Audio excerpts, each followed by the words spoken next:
Dr. B.N. Ramesh Garu. He is our chief speaker for the today's program. I welcome you, sir, wholeheartedly. Dr. B.N. Ramesh Garu, he is IPS 1988 batch, West Bengal cadre. He is an engineer, BTech, and MBA from IIM and PhD from IIT. He joined CRPF in 2008, and he has served as Superintendent of Police at Burdwan, that is Chobis Parganas North, Medinipur, West Bengal. SSP Intelligence, DIG Jalpaiguri, Darjeeling, and Dimapur. IG Operations at Andhra Pradesh, Chhattisgarh, Kashmir, and IG Special Training, Research and Development, New Delhi.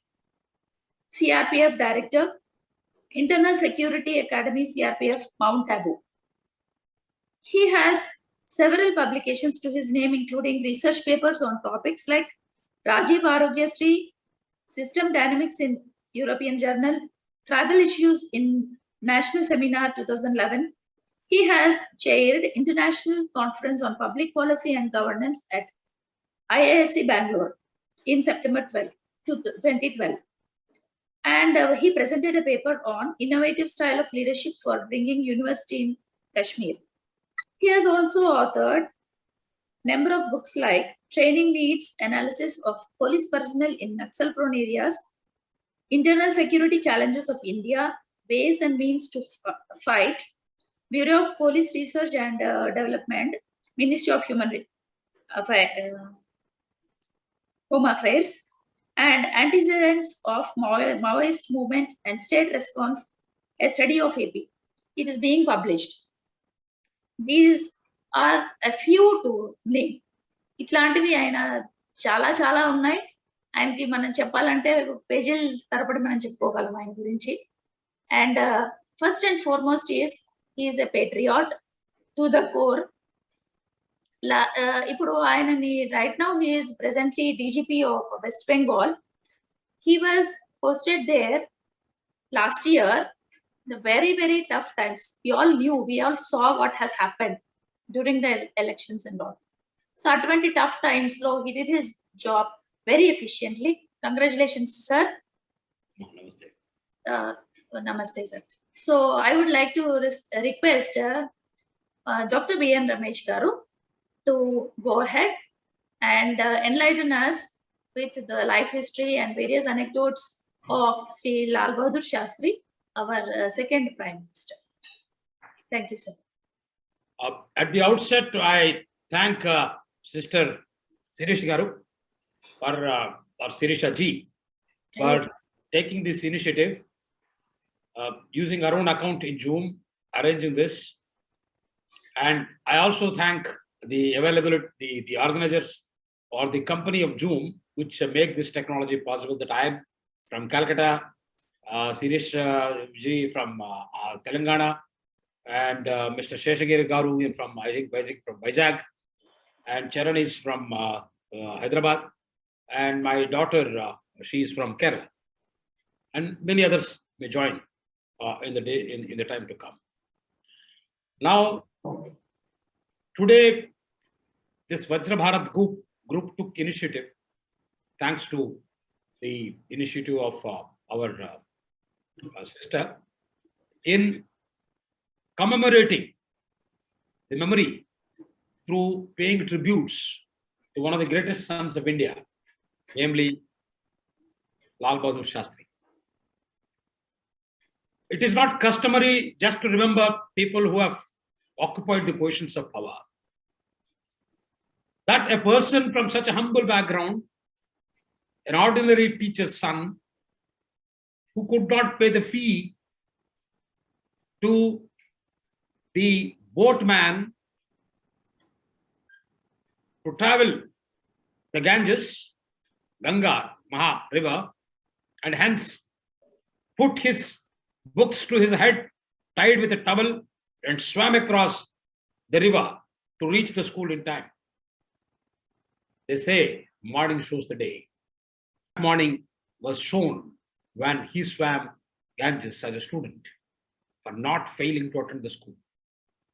He was a little man in his posture, never perhaps was not even 5 feet 2 or 5 feet 1 inches. But the height or the statue, this so-called statue doesn't matter. What matters is the iron will inside. And here is a person who led the country when he became the Prime Minister in the most terrible times for two reasons.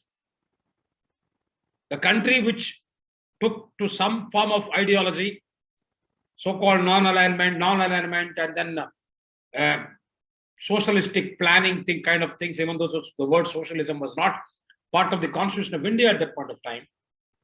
But yet, the country took to planning level, and as a result, like the Cultural Revolution in the neighboring China, we also had famine, and we were starving for food in 1964-65, immediately after the passing away of the first Prime Minister, Shri Pandit Jawaharlal Nehru. That was a time wherein we had to beg for PL 480, for the food imports to feed the teeming millions of this country. Same time, we had a war with Pakistan in 1965. So on the one hand, in the front, in the country, there was a problem of hunger. And on the other hand, in the borders, there was a problem of the war. The country was only 18 years old in 1965. Now let me go back to under what circumstances he became the Prime Minister. 1964, May 27, the first Prime Minister of the country passed away after attaining an age of around 75. He had the biggest tenure at that point. By that point of time, Pandit Nehru completed almost 17 years in office. People say that Pandit Nehruji got a shock of betrayal by the Chinese in 1962. And there were some internal issues, like there were some errors. Of people say, I'm nobody to comment on the great status who used to be called a gentle colossus. Pandit Nehru used to be called a gentle colossus by a communist leader called Hiren Mukherjee. We are nobody to comment on those such situations wherein I was not even born. When Nehruji became the Prime Minister, I was born in 1963, 1 year or 10 months before Panditji passed away. So I have not taken the mantle on myself to criticize these great sons of India. But be it as it may, I would like to affirm that Panditji's time was perhaps a tough time which is yet to come. The toughest time is yet to come. The tough time started immediately after the third general elections in 1961. We had a war with China. There were errors, of course. We should not forget the history. As they say, those who forget the history are condemned to repeat it. Nobody asked us to announce to the world that in Arunachal Pradesh not even a blade of grass grows. Nobody asked us to say that we will play down what happened in Aksai Chin. Every inch of this great land matters because we called it as Bharat Mata. The pride of the nation is more than the pride of the family, and the pride of the family is more than the pride of self. That's what the Sanatana Dharma for 5,000 years of history has taught us in this country. No one has asked us to announce this to the world that all right, we lose.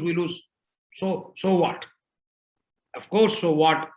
That's what the contribution of this 4 feet 9 inches or 5 feet, less than 5 feet, great second Prime Minister comes into picture. That he immediately, befittingly gave a reply in 1965. That come what may, even if there is a famine inside the home, I will reply to the world that my country is not going to be bowed down by the combination of the USA or other forces which were supporting Ayub Khan, who was a military dictator of Pakistan at that point of time. That shows that errors done 3 years ago in the war, which we lost terribly, which China has occupied that land. Even now we are struggling to get that land back. Maybe in the days, in few decades, I am sure at least by 2047, we will get back all the land we got, and maybe our dream of Akhanda Bharat also may come true. People may join us for their own protection. But apart from that, I would like to say that is all again futuristic planning. The Lal Bahadur Shastri's personality lies in the fact that he did not forget the history. He did not forgive the enemies. So the famine is the biggest enemy. So he gave out the slogan, Jai Jawan, Jai Kisan. Bhai Jawan, Bhai Jai Kisan, Bhai Jawan and Bhai Kisan. He did not say Jai Kisan and Jai Jawan. He said Jai Jawan and then Jai Kisan.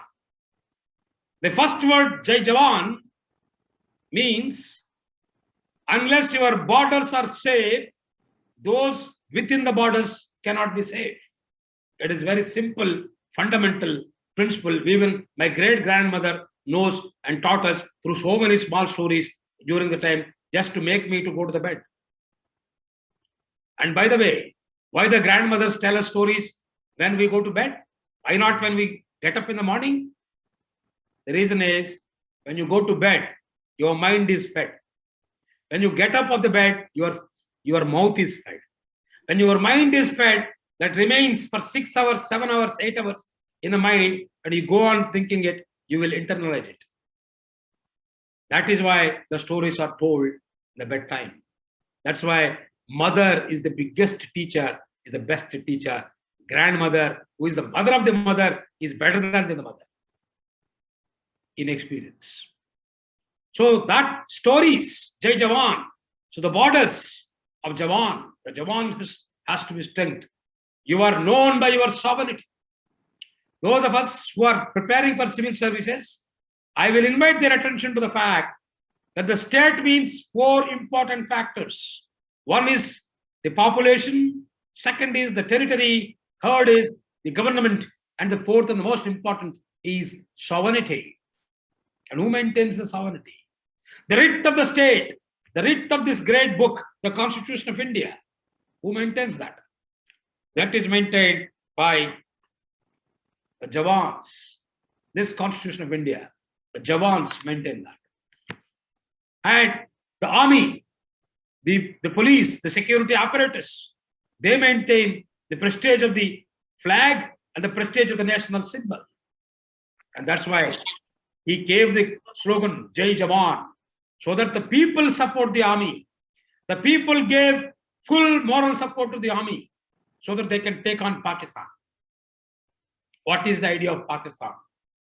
Pakistan, by its very origin, was a gift of a Britisher who fraudulently came as a businessman and who ruled this country because of our own weaknesses. I don't blame the Britishers for that.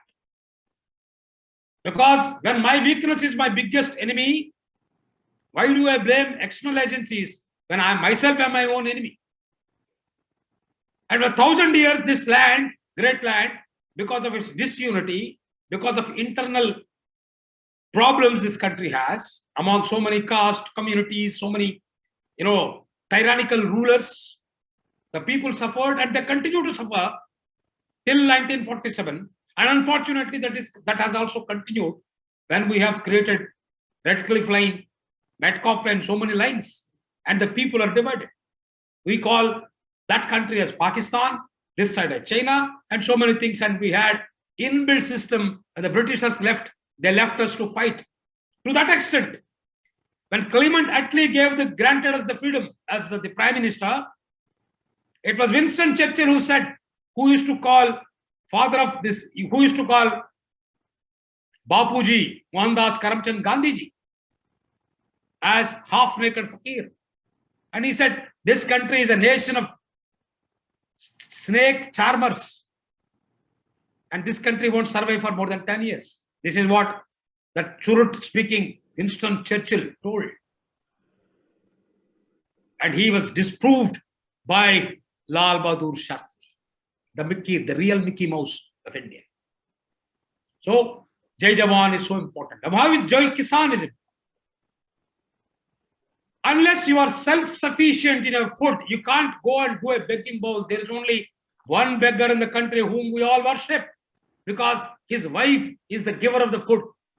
Mahadev, Devam ki Dev, Mahadev. His wife is Annapurna, Varanasi, the center of the universe, on whom the entire universe is located. Only we worship, we only grant him as the greatest beggar. No, we are not to beg for food of others, as long as you have the energy to produce the food from the land. That's why when I said Jai Jawan, Jai Kisan, I say that I respect the people who self-respect themselves. Neither for security nor for food. I am not going to beg, nor I am going to be the Darwan of any foreign country. I am self-sufficient to protect my mothers. I am self-sufficient to feed my children. That is the message Lal Bahadur Shastri gave in this slogan. This is not a slogan for moving Telugu movies in which some old actors will come and sing songs and occasionally sing a patriotic song also. No, this is not that. This is a story, a saga, wherein 1,000 years of slavery was put at an end in 1965 with one roar of a great man called Lal Bahadur Shastri. Yes, Jai Jawan, Jai Kisan. And the Kisans and the Jawans did it exactly. That shows that when the real leader comes, one word is enough. Ek baar. Yes, in one of the films, Rajinikanth says, Na oru maar solla, da nooru maar solla. If I say once, it is equal to 100 times. That is the credibility of the leader. I said, leadership is felt when the leader is not there. Lal Bahadur Shastri left in 1966, more than 55 years ago. But today, we are remembering him. We are remembering him today. And we will be remembering on October 31st, another greatest son, Sardar Vallabhbhai Patel. That's what I'm saying. And second point which I would like to say about Lal Bahadur Shastri is his ethics. Leadership is a combination of 4 factors. 1, Manasa, Vacha, Karmana, whether you are a person of integrity or not. 2, country first, always and every time. I am the last, always and every time. My men and my people come second. I am the last. That is what a leadership means. That's what the Indian Army says. Nation first, follow me. That's what Indian Army, that's what my brothers who wear this black uniform, the National Security Guard, so proudly say. He gave that third quality of a leader is leader always sees his happiness through the happiness of his people. He becomes the people. I was saying in the morning to somebody yesterday night when we were discussing Gurajada Apparao, one of the greatest poets of India, one of Bharat, Telugu Bharati, Andhra Pradesh. Deshamante matti kadoi. He said, country does not mean only the mart. Country means people, he said. Deshamante manushloi. I just modified it. Deshamante matti kadoi. Deshamante vanamoy. We the people. That's what this great book says. We the people of Bharat made this country, made this constitution of Bharat. The fourth quality of a leader is to have a vision. 4 qualities. I'm telling you, I told you. The fourth quality of a leader is to vision, to take the people with him with a dream to the future. That leader energizes, he pumps. He's like the cycle pump which produces air, which puts air in both the tires. That's what a leader is. And he has all the 4 great qualities with him. So these 4 qualities made Lal Bahadur Shastri ethical, honest, totally selfless, and Manasa Vacha Karmana. That means he has exemplifiedly he proved all these points in each and every occasion. As a student, when we were swimming Ganges, he proved that. And as a railway minister, when he resigned, without anybody demanding. He resigned. And why? As a railway minister, you all know, he resigned as a railway minister. He was made as a minister of portfolio. He was information and broadcasting minister. Then Kamaraj and others came, and when Nehruji passed away, some people wanted his daughter to be made, and then somebody suggested he can be a step-gap arrangement so that he can be driven out at opportune time. Somebody will come. These were all the stories. I don't believe in them. I believe Lal Bahadur Shastri Ji came purely out of merit because of his character, because he proved his character on each and every occasion of his life, not merely as a minister, not merely as a congressman. Why? He is not the person who did not start a railway coach factory in his constituency. There were so many railway ministers, unfortunately, in this country, who, without giving any reason or rhyme, took away different factories to their constituencies. Even if that involves a lot of losses, perennial losses to the Indian exchequer, and I pay today almost 1,20,000 rupees per month as a tax. Don't I have a right to ask, Mr. Railway Minister?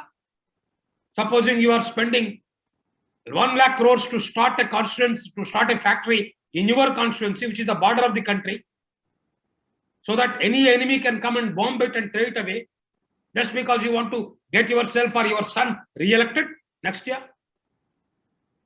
I have a right to ask. Everyone has a right to ask as a citizen.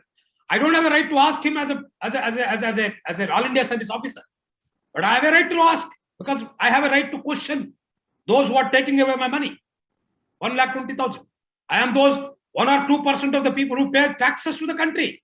I've got every right to say as to what is happening to the money that I pay. So this accountability is the one that Lal Bahadur Shastri Ji, without the intervention of the Supreme Court, without the intervention of a public interest litigation, without the fear of the CBI or the Enforcement Directorate or the Directorate of Revenue Intelligence, established. Because he himself is the CBI, he himself is the ED, he himself is the DRI, he does not require an external CBI, an external Supreme Court, an external DRI, an external ED. He did not care about the office. For him, the respect on the head, the Lal Bahadur Shastri, Lal or Bahadur, is Bahadur in his name, is Lal. Lal means Sri Krishna. He's a Gita Acharya. So he's a personification of ethics, selflessness. Offices and officers does not make the leader. Positioning is nothing to a leader. For a leader, everything matters is character, his decision-making capability, his communication, CQ, character, capability, and communication. What kind of communication? When you see him, you become him. Please quote me, all of you who are listening to me. When you see a leader, you become the leader. That's why we say, one crore times you write Ram, you become Ram. You become him. You internalize him. So seeing a leader is like seeing Ram in action. You become that kind of transfer of power. I was reading an article in Business Line today morning. About power, our Honorable Prime Minister's Saubhagya scheme. Suddenly an idea came to my mind. This power to an ordinary villager in Madhya Pradesh is not merely electricity, it's the power, it's access to power. That hitherto only very wealthy people wish to have a light after the sunlight. Now the sunlight, even if the sun gets, the light comes to me. I am also part of the wealthy group. That empowerment an electricity bulb brings. That empowerment that I am part of the country. भाग्य विधाता मैं खुद हूं. भारत भाग्य विधाता मैं भी हूं, मैं खुद हूं. मुझे भाग्य विधाता, मेरी भाग्य डिसाइड करने वाले दिल्ली में बैठने वाले नेता लोग नहीं है. मैं खुद नेता लोगों को चुन के मैं पार्लियामेंट भेजता हूं. इसलिए मेरी इस अंगुली में वोटिंग का बाद यहां पर मार्क लगता है क्योंकि मार्गदर्शन मैं दिखाता हूं. This is what democracy means in India. And this is what great leaders like Lal Bahadur Shastri have displayed, have told us without the intervention of a Supreme Court or a lawyer or a pill or an NGO or a GO, or the fear of the so-called opposition or the parliamentary debate. That means a self-driven ideology. And what that ideology? Country first, always first, every time first. Second thing which I would like to say, when he passed away, Bharat Ratna was given to him in the same year. Fine, good enough, fair enough. But unfortunately for Sardar Patel, it took 30 years. At least some fair decisions were taken. I am glad for that. But what is important is, he never craved for any recognition during his life. Every office came to him. He never canvassed. He never requested anybody. He never made any application. He never resigned. That if you don't make me, I will resign from the presidentship of the Pradesh Sam Committee. I will resign. I will start my own dukan. I will start a regional party. He did not say that. He believed that one principle and he continued. Offices, powers, perquisites did not matter. And what is the reflection? The reflection is his two sons who are there today. They run an institution called Lal Bahadur Shastri Institute of Management. It's not government land. They show their own. They started a trust. I had the fortune of going there and delivering a few lectures in Lal Bahadur Shastri Institute of Management in Delhi. My guide for my first PhD from IIT Kharagpur, he was the head of that institution for some time. So he invited me. I went there and delivered a lecture. That means the fifth quality of a great leader, he is also a great father. He did not give his sons to loot the country. He did not give his progenies. I have power. So you mad dogs, you mad animals, and you mad wolves, you go and loot, rape, plunder, do everything in life. I am there to protect. And after my death, you start regional parties and enjoy life. He did not say that. He did not. His sons are self-made and they are there in their own right. So a great leader also knows the potentiality and the potentiality of the power and the brand that he creates to be misused by the next generation. That means he has the potentiality. That means that inspired, that the people like him only inspired me to come out with a new slogan. That is, a bad son can never be a good father. A bad teacher, a bad student can never be a good teacher. And a bad soldier can never be a good general. That shows. And his grandsons also, I am sure, will be good. Because that goodness, that character is there in the DNA. We have the same example in Mohandas Karamchand Gandhiji also, wherein his sons are also there on their own. So I'm not saying those who project their sons are bad. I'm not saying that at all. That is for you to inform. What I'm saying is misuse of the office for personal gain. That's what corruption means according to the law of the land.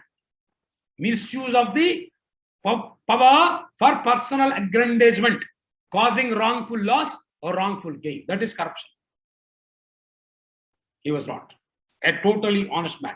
Last point I would like to say about Lal Bahadur Shastriji is that he did not say, I'm a messiah, my life is my message, please start a Vijay Ghat in my name. No. No memories, no books, no gospels, no nothing. He did not say anything. That means when you are a ratan, when you are a diamond, when you are a 24-karat gold, you don't need a PR. People in the country are grateful enough to you, my dear young sons and daughters, my sisters and brothers, who will be listening to me later when once this is taken out. With a folding hands, I pray before you that Gita mein jo bola hai, apna kaam karmanyevadhikarasya ma phaleshu kadachan. In the sense, you go on doing your work without bothering about the result. Results are bound to become. I always told my daughters one thing. Y is equal to Fx. Where Y is the result, X is your input, F is you. how you are making your inputs, the results will be good. If you are good, the results are bound to be good. If you are good, if you increase the x, y will be there. Y is equal to fx is a straight line with 45 degrees slope. If you are good. If you are very good, it will be 90 degrees. You become a Chandrasekhar Azad, an Adi Shankaracharya, if you are 90 degrees slope. You become a mafia, you become a lazy man if your slope is 0. Whatever the input, you are 0. F is 0. And if you are a mafia, y is equal to minus x. Whatever you give, you create, you destroy, you dispute, you dissolute, you pollute. So there is a need for those of us who are on the 45-degree line to protect the country, to see to it that the mafias who want to ground down the country will not succeed, and we will be the befitting followers of Lal Bahadur Shastri and other great sons of the country who gave us the great slogans to inspire us for the days to come. Jai Hind, Vande Mataram, Vande Mahabharatam, Jai Chandrasekhar Azad, Jai Lal Bahadur Shastri, and Jai